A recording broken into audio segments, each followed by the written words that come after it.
शरीफ गुंडा अध्याय 10। Secunderabad railway station. सुबह का 6 बज रहा था जब हैदराबाद एक्सप्रेस प्लेटफॉर्म नंबर 1 पर आकर रुकी। प्लेटफॉर्म पर चहल पहल शुरू हो गई। लोग इधर उधर दौड़ने लगे। एक सफ़ेद वर्दीधारी ड्राइवर ट्रेन की बोगियों के पास भागते हुए किसी को ढूंढने की कोशिश कर रहा था।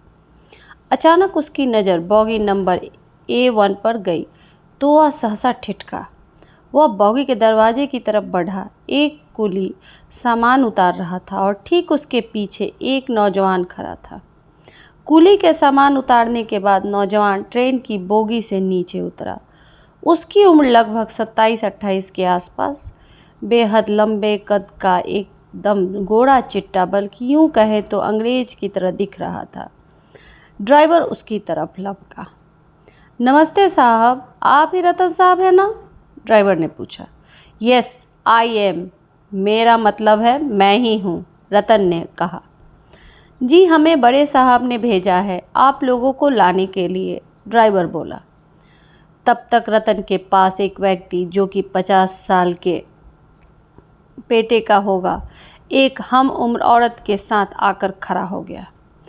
पापा मम्मी, अंकल ने ड्राइवर को हमें लाने के लिए भेजा है, रतन ने कहा। ठीक है बेटा, चलो, रतन के पापा ने कहा।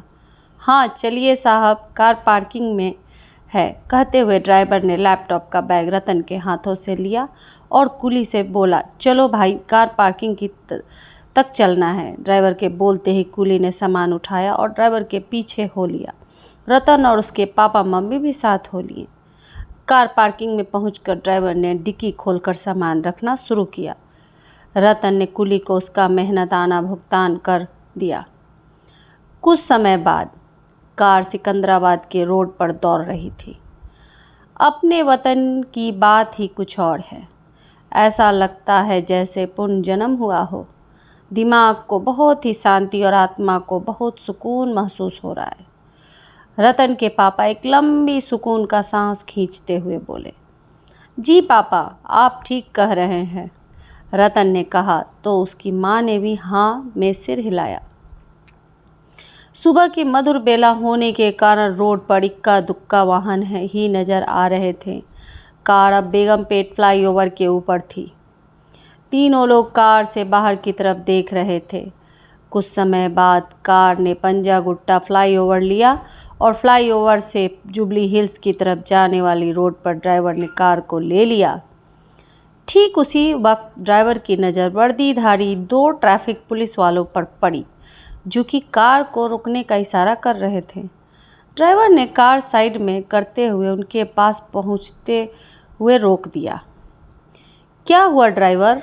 रतन ने पूछा। ट्रैफिक पुलिस वाले हैं साहब, ड्राइवर ने कहा। ट्रैफिक पुलिस और इतनी सुबह? रतन बड़बड़ाया। ड्राइवर कार से बाहर निकला। रतन आगे की सीट पर बैठा था, लेकिन उसने नीचे उतरना मुनासिब न समझा। रतन ने देखा पुलिस वाले कुछ पूछ रहे थे। रतन वैसे ही आराम से बैठा रहा। तभी अचानक कार का दोनों बाएं तरफ का डोर खुला और 2 नकाबपोश झट से कार में सवार हो गए। एक तो रतन को धक्का देते हुए जबकि दूसरा उसके पापा को। यह क्या? रतन की आवाज़ गले में घुट गई। खबरदार, जो शोर मचाया यहीं पे ढेर कर दूंगा, एक नकाबपोश रतन दत्त की कनपट्टी पर पिस्टल की नल सटाता हुआ गुर्राते हुए बोला। क्या चाहते हो? रतन घिघियाया। हमें तुम लोगों का सामान चाहिए, चलो जल्दी से अपनी ज्वेलरी और पर्स निकालो। नकाबपोश की आवाज़ रोंगटे खड़ी कर देने वाली थी।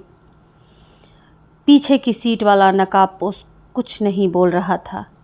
रतन के पापा मम्मी की तो आंखें फटी की फटी रह गई थी।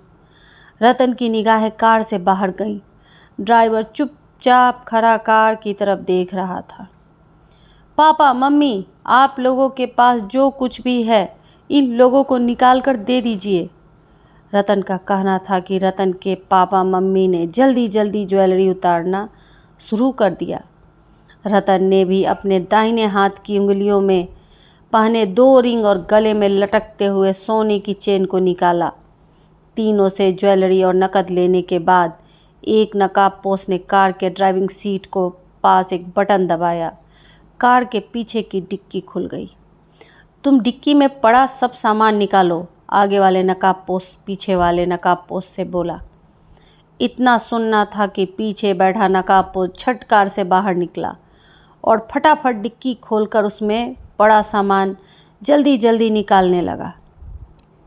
सामान तो छोड़ दो, उसमें हमारे ज़रूरत के कागजात हैं, हमारे पासपोर्ट और वीज़ा भी हैं, कम से कम उसे तो निकाल लेने दो, रतन गिड़गिड़ाया।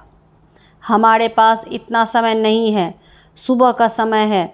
वह तो आते जाते लोग ट्रैफिक पुलिस वालों को देखकर इस तरफ ध्यान ही नहीं दे रहे होंगे, नकाबपोश गुर्राते हुए बोला।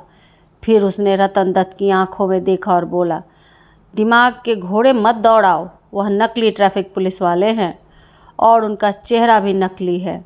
दोनों ने मास्क पहन रखा है। नकाबपोश अपने दिमाग पर फक्र कर रहा था।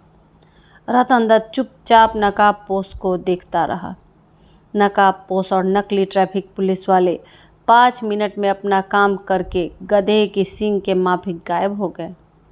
उनके जाते ही ड्राइवर तेजी से कार की तरफ बढ़ा और झट से कार का ड्राइविंग डोर खोला और अपनी सीट पर सवार हो गया। उसके चेहरे पर हवाइयाँ उड़ रही थीं। उसके चेहरे पर ही क्या, बाकी सबके चेहरे पर इस वक्त हवाइयाँ उड़ रही थीं। चलो, रतन बस इतना ही बोल पाया। ड्राइवर ने झटके में ही कार को आगे बढ़ा दिया। रतन कुछ सोचने लगा और सोचते हुए उसने अपने मोबाइल से एक नंबर डायल किया। दूसरी तरफ से फ़ोन रिसीव किया गया। गुड मॉर्निंग बड़े पापा, रतन बोला। गुड मॉर्निंग बेटा, आप लोग सिकंदराबाद पहुंच गए? दूसरी तरफ से क्रिमिनल लॉयर भैरव दत्त की आवाज़ थी। यस पापा, हम तो पहुंच गए, लेकिन रतन ने नकाबपोशों द्वारा लूटे जाने की सारी घटना को सिलसिलेवार ढंग से सुना दिया। व्हाट? फिर एक पल रुकते हुए, ओमकार और कलावती तो ठीक है ना? भैरव दत्त की आश्चर्य से भरी आवाज़ सुनाई पड़ी। यस बड़े पापा, अब हम क्या करें?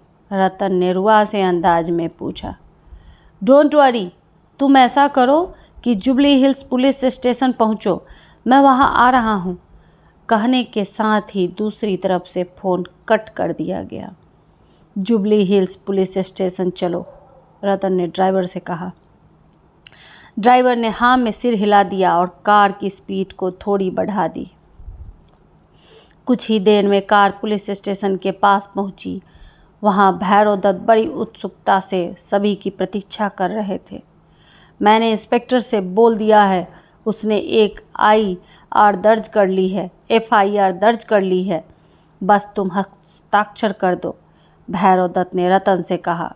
रतन ने पहले भैरव दत्त का पैर छुआ, साथ साथ ओमकार दत्त, जो कि भैरव दत्त के छोटे भाई थे, अपनी पत्नी कलावती के साथ भैरव दत्त के पैरों पर झुकते चले गए। हालांकि भैरव दत्त ने अपने पैरों को छूने से पहले ही उन्हें अपने हाथों से थाम लिया था।